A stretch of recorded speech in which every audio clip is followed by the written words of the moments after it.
How's it going, guys? Today I'm going to show you how to change a oil filter adapter gaskets on a Jeep Cherokee. You're going to need a Torx T60 socket bit, and you need to pound it out like I showed you here. You're going to need a real long breaker bar, a 13mm wrench or a 1/2 inch, and your bit.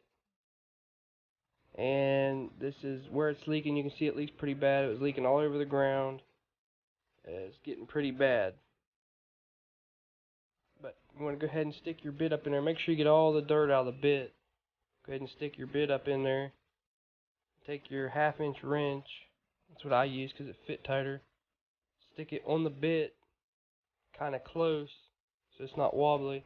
And you get your bar and grunt the crap out of yourself until it breaks loose. It has red Loctite from the factory, so it's on there pretty good. And here it is, finally off. Nothing too special. And you want to go ahead, now that pops out. You want to make sure you pop that out and put the new seals on it. So let's go ahead and pop that out. It's fairly easy. Come out pretty easy. And you want to put this over here and drain it. I did not take my oil filter off because I didn't have to. Not very much oil came out. So you have your big gasket and little gasket. Comes in your kit. I bought a Felpro kit, but one of the gaskets did not fit, so I had to go back to the dealer and buy an O-ring, a little O-ring, so keep that in mind. But here's the bit. See how flat it is? That's where it was leaking bad, around that piece.